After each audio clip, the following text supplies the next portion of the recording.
Hey everyone. As we finish up Music in Our Schools Month, I want to give you the biggest tip for advocacy that I could possibly give you. That is, make your students obsessed with what they're doing. A lot of music classrooms, it's sort of a split. There's the kids who love music, and honestly, they probably would have loved music anyway. And then there's the kids who struggle and they don't really get it and it's not coming quickly to them. Here's the thing, those kids who are doing really well in music, who would just get it naturally, they are going to be great advocates for you anyway. The trick is, how can you make your whole classroom so obsessed, not just with playing their music, but with what you're doing in their classroom, that they go home and tell their parents. Administrators are listening to parents because ultimately parents are the people who pay bonds. You have to work up the ladder a little bit when you're talking about advocacy because there's only so much your principal can do. Actually, they need to talk to their superintendent. And actually, there's only so much your superintendent can do. They really need to be engaging at the state level. The best way to ensure that music is happening, particularly at your school, is to engage as many parents in the value of music as you can, because parents will work for you. So let me give you a little example. I was working at a local charter school, very low budget school, but what we were doing in the music program was hitting. Actually, what we were doing was we were singing Hamilton, which by itself was going to be fun. But what was happening is I was connecting with the kids emotionally in this Hamilton piece. They were understanding, in fact, they were feeling what it would have been like to be kids in 1776. They were so engaged with it that they would go and tell their general teachers. And then the general teachers would write about it home. Not only would the teachers write about it home though, the kids actually went home and they were telling their parents, and they were getting so obsessed with what they were doing in music at school. That obsession was making other kids want to join. Pretty soon, when it was music class time, everybody was emptying out of those general classrooms to come to music. At the end of that year, the administrator wanted to be done with the music program. She was like, we've got too much going on at the school. We just can't do this. The rumor got out that she was doing that. Within 24 hours of that rumor getting out, there were piles of parents in that school saying, if you take music out of this school, we will take our kid elsewhere. That's how serious they saw the value of the music.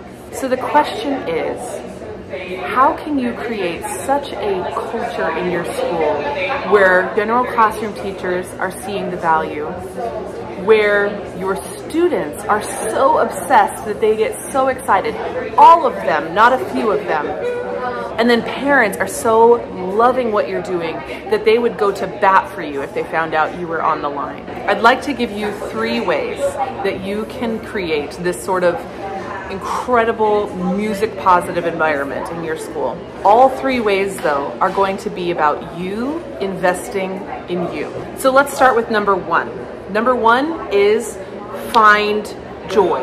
I just got to talk last night at a NAFME collegiate meeting at one of the universities in Missouri, and joy was the thing we were talking about the most.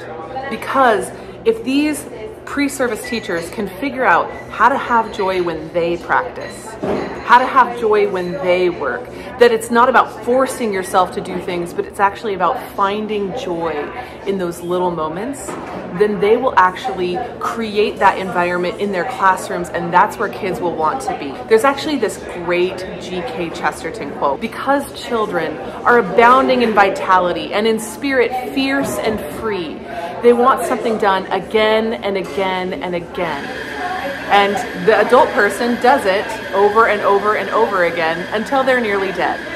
That sort of joy, that feeling of, again, I want it, let's do it again. That is something that you, as an adult, should be bringing into your practice, into your work. Actually be doing that with your students. Let's do it again.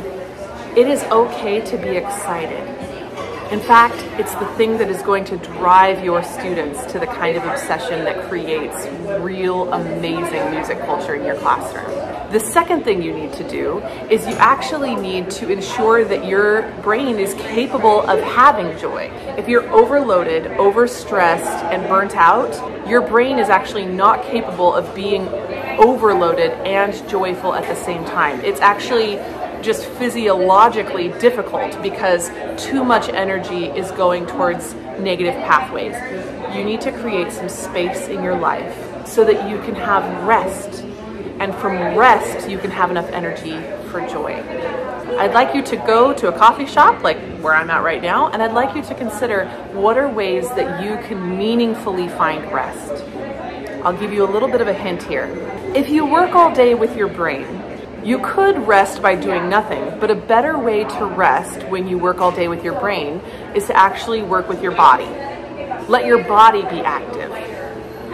If you work all day with your body, on the other hand, which, you know, some of you might be doing quite a lot with your body, especially during marching season. If you're doing a lot with your body, then you rest with your mind. You read a book, you do something like that. If you're working with your mind, you don't rest with your mind. If you work with your body, you don't rest with your body. So my dad was a carpenter and generally just the catch-all.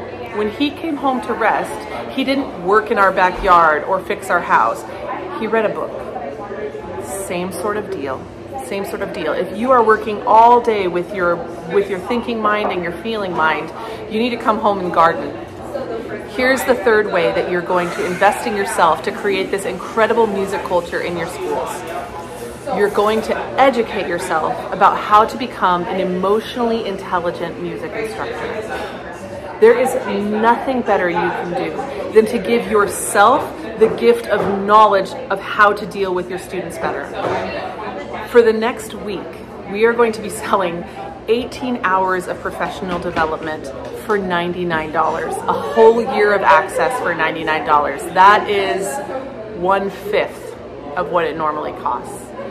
Please take this opportunity. Please enjoy it. If you have considered doing something for yourself in this space, get it now. It's never going to be cheaper than it is right now. Last week of Music in Our Schools month. Use this code and have a great time. I'm looking forward to talking to you in April about how to prepare for performance in a way that creates absolute engagement and joy in your students. See you then.